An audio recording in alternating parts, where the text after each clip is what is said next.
Ideal گھٹیا بھی ہو سکتا ہے، بڑھیا بھی ہو سکتا ہے، ادنا بھی ہو سکتا ہے، اعلیٰ بھی ہو سکتا ہے، نیچے کا بھی ہو سکتا ہے، اوپر کا بھی ہو سکتا ہے۔ مثلاً سب سے گھٹیا آئیڈیل کیا ہے؟ اپنی ذات، اپنا مفاد، اپنا علوم۔ گویا کہ اس کا آئیڈیل اپنی ذات کے لیے زیادہ سے زیادہ دولت، ذات کے لیے زیادہ سے زیادہ عزت، ذات کے لیے زیادہ اقتدار، یہ حاصل کرنا، یہ بھی ایک مقصد ہے، یہ بھی ایک مقصد ہے۔ یہ گویا کہ انسان اپنی شخصیت کے گرد گھوم، شخصیت کے گرد، نتیجہ کیا نکلے گا کہ انسان کیا ہوگا؟ جھوٹا ہوگا، دغاباز ہوگا، دھوکہ دے گا، بائی ہوک اور بائی کروک یہ چیزیں حاصل کرنے کی کوشش۔ مقصد ہے دنیا میں سربلندی، جیسے کہ سورہ قصص کے آخر میں کہا گیا لا یریدون علوا فی الارض ولا فسادا، یہ زمین میں بلندی حاصل کرنا، اس میں تو فساد پیدا ہوتا ہے۔ وہ کیوں اونچا ہے، میں کیوں نہ اونچا ہوگا؟ تو اپنی حریم ذات ہی کے گرد جو ہے وہ چکر لگا رہا ہے۔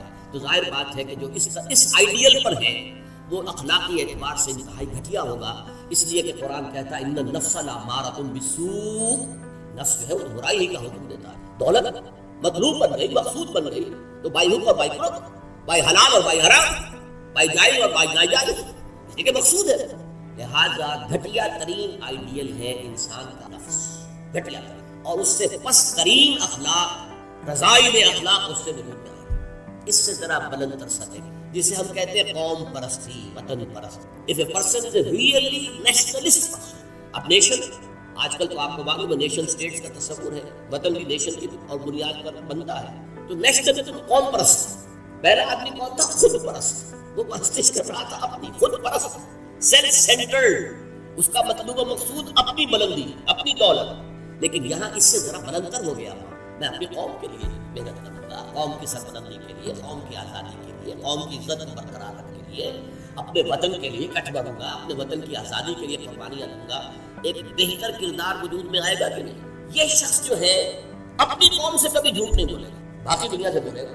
آپ کو معلوم ہونا چاہیے ویسٹرن موریلٹی کیا ہے۔ اپنے ہاں وہ ایک بلی کے اوپر بھی ظلم ہوتا نہیں دیکھ سکتے، کسی کتے کے اوپر ظلم ہوتا نہیں دیکھ سکتے، لیکن دوسری قوموں کو ہلاک کرتے ہیں، اور وہ سمجھتے ہیں کہ ویپنز آف ماس ڈسٹرکشن ہمارا حق ہے، ہمارے پاس تو ہے، کسی اور کو نہیں ہم ٹھیک کرنا۔ یہ موریلٹی ہے، وہ اپنی قوم کے لیے ہے، کوئی جھوٹ نہیں بولے گا، دھوکہ نہیں دے گا، غداری نہیں کرے گا، اپنی قوم، اپنے وطن سے سچے ہیں۔ لیکن اس کے بعد نہ ان کی محبت ہے، وہ اپنے ہاں تو کہیں گے love thy neighbour as thy self, لیکن بقیہ قوموں کے ساتھ ان سے بڑا ظالم کوئی نہیں۔ انٹرنیشنل لیول پر آ کر ان سے بڑا جھوٹا، ان سے زیادہ فریبی، ان سے زیادہ دغاباز، ان سے زیادہ دھوکے دینے والا کوئی نہیں۔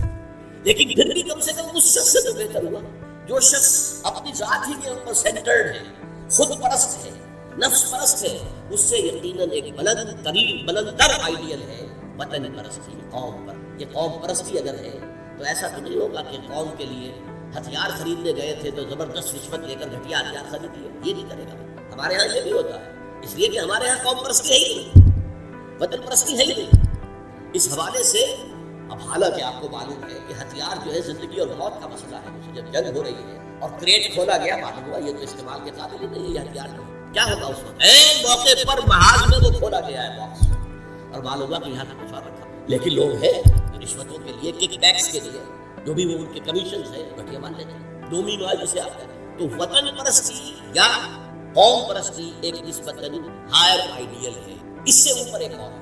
یہ جو حضرات تھوڑا بہت بھی فلسفے سے شغف رکھتے ہیں ان کو معلوم ہے ہیومنزم، انسان دوستی۔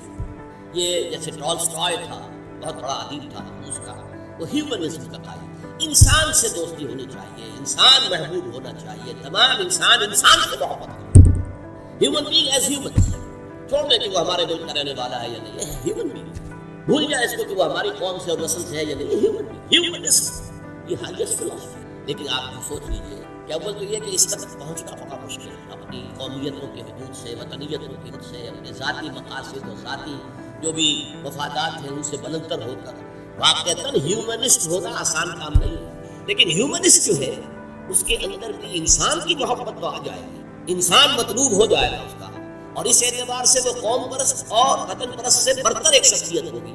لیکن باقی کائنات، حیوانات، اس کے اندر اس کے لیے تو کوئی محبت اس کے اندر نہیں، اس کے لیے کوئی شفقت نہیں ہوگی۔ ہیومن بینگز کے لیے اس سے اوپر ایک اور وہ ہے کسی نظریے پر انسان کی نگاہ جمنا، نظریہ کہ انسان کی فلاح کمیونزم میں ہے، ظلم کا خاتمہ کمیونزم میں ہوگا، لہذا کمیونزم کے لیے، اس کو فروغ کے لیے، اس کو عام کرنے کے لیے، اس کے پھیلانے کے لیے، لوگوں کو قائل کرنے کے لیے تن من دھن لگا پھر جن لوگوں نے مان لیا ہے انہیں آرگنائز کر رہے ہیں، سیلز بن رہے ہیں، پھر ایک جدوجہد ہو رہی ہے، کشمکش ہو رہی ہے، زہر کے خلاف جدوجہد ہو رہی ہے، جانے دے رہے ہیں، فائرنگ اسکواڈز کے سامنے کھڑے ہو کر سینہ کھول کر گولیاں کھا رہے ہیں۔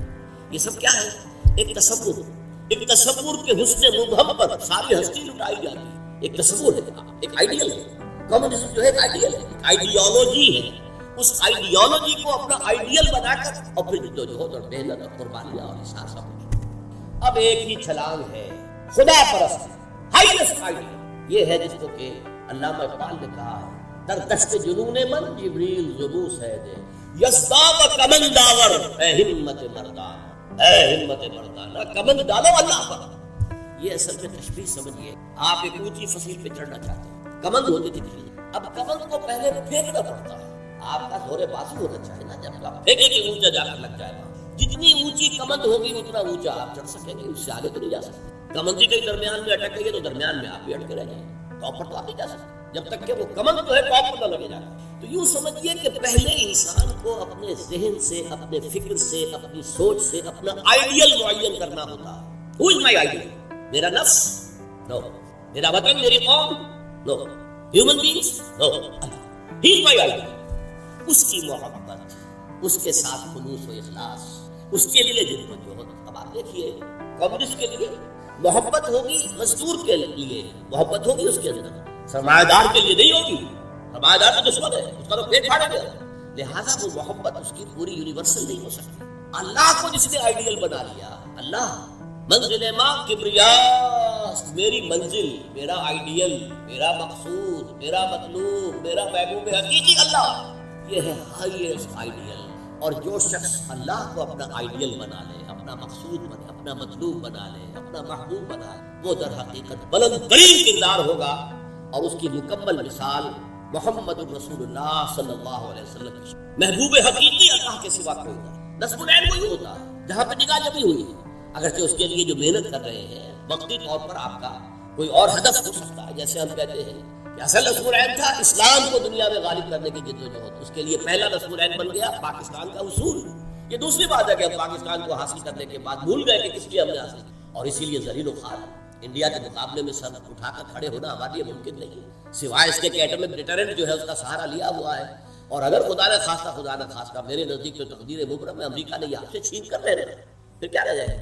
اس حوالے سے سمجھیے، اسی لیے علامہ اقبال نے دیکھیے کہ وطن کو بھی خدا قرار دیا، وطن پرستی، نفس پرستی، وطن پرستی، قوم پرستی، انسانیت پرستی، نظریہ پرستی اور خدا پرستی، یہ ٹاپ پر ہے۔ منزل ماں کبریاست، در دشت جنون من جبریل سبوس ہے دے یزداد کمن داور اے ہمت مردانہ، اپنے کمند اتنی اونچی ڈالو کہ اللہ کی ذات پر جا، پھر اللہ کی ذات، پھر اس کمند کے ذریعے سے سیر اللہ، تقرب اللہ، رفتہ رفتہ اللہ سے قریب تر ہوتے تھے۔ جیسے کہ آپ کو معلوم ہے، اگرچہ وہ آیت سجدہ ہے، جا کر ایک سجدہ کر لیجیے گا، جو سورۃ العلق جو ہے وہ ختم ہوتی ہے، فاسجد واقترب، بس سجدہ کرو اور قریب ہو جاؤ۔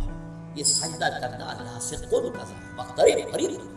اس لیے حضور نے فرمایا ہے ان اقرب ما یکون العبد الی اللہ فی السجود، انسان جو اپنے رب سے قریب ترین ہوتا ہے وہ سجدے کی حالت میں اپنی انا ختم کر دی، اپنی انا مٹی میں ملا دی، پیشانی اللہ کے سامنے خاک کر رکھ دی۔ بس یہ گویا کہ جو یہ انا ہی جو ہے ہماری، یہی تو ہے در حقیقت جو ہمارے درمیان اور اللہ کے درمیان آئی، اس انانیت کا امکان ختم ہوا تو اللہ کے ساتھ ہمارا بہت ہو رہا۔ یہ ہے ضعف الطالب والمطلوب۔ گھٹیا آدرش ہوگا تو گھٹیا ہی شخصیت وجود، اگر اعلیٰ آدرش ہوگا تو بلندتر شخصیت وجود میں آدرش، نصب العین، مقصود، مطلوب، محبوب حقیقی، اپنا نفس بھی ہو سکتا ہے، اپنی ذات بھی، اپنے ہی حسن کا دیوانہ بنا پھرتا ہوں، اپنی ہی حریم ذات کا جو ہے طواف ہو رہا ہے، اس سے اوپر ہے ہی نگاہ ہی نہیں۔ اس سے ذرا اوپر ہوئے وطن پرست، قوم پرست، اس سے ذرا اوپر ہوئے انسان پرست، انسان دوست، اس سے ذرا اوپر ہوئے ایک نظریہ، تصور، ایک تصور کے حسن مبہم پر کیسے ہستی لٹائی جاتی ہے، زندگی ترک آرزو کے بعد کیسے سانسوں میں ڈھالی جاتی ہے۔ ترک آرزو، یہ آرزو وہی ہے نصب العین۔ میں نے شروع میں کیا عرض کیا تھا، جس شخص کا کوئی نصب العین ہے نہیں وہ تو حیوان ہے، کم سے کم وہ شخص بھی جس نے اپنے نفس کو اپنا نصب العین اور مطلوب بنایا وہ بھی انسان تو ہے، گھٹیا ہے، بہت گھٹیا انسان، لیکن وہ حیوان نہیں ہے۔ جس شخص کا کوئی نصب العین ہے ہی نہیں وہ تو پیور انسٹنکٹس کی بنیاد پر زندہ ہے، قرآن مجید میں سورہ ملک میں کہا گیا ہے فَمَن يَمْشِي مُكِبًّا عَلَىٰ وَجْهِهِ أَهْدَىٰ مَن يَمْشِي سَوِيًّا عَلَىٰ صِرَاطٍ مُسْتَقِيمٍ۔ ایک شخص منہ اپنے پیٹ کے بل جو ہے گھسٹ رہا ہے، اسے کیا نظر آئے گا منزل کہاں ہے، جانا کدھر؟ ہم اپنے بطن اور فرض کے تقاضوں کی بنیاد پر زندہ ہیں، انسٹنکٹس ہے، جو اینیمل انسٹنکٹس ہے، پیٹ کھانے کو مانگتا ہے، اور ہمارے اندر پروکریشن کے لیے، نسل کو بڑھانے کے لیے جنس کا، شہوت کا جذبہ رکھ دیا گیا، اسی کے لیے اللہ زندگی لگا رکھے، اس میں بھی کوئی امنگ نہیں ہے، اس میں بھی کوئی اونچے اٹھنے کی خواہش نہیں ہے۔ بس میں کہا کرتا ہوں وہ زندگی نہیں گزارتے، زندگی انہیں گزارتی ہے، زندگی انہیں گزارتی ہے، لیکن یہ کہ وہ زندگی گزارنا وہ تو یہ ہے کہ آپ کا کوئی فلعین، کوئی آئیڈیل، کوئی ہائر جو آپ کا ایک مقصود و مطلوب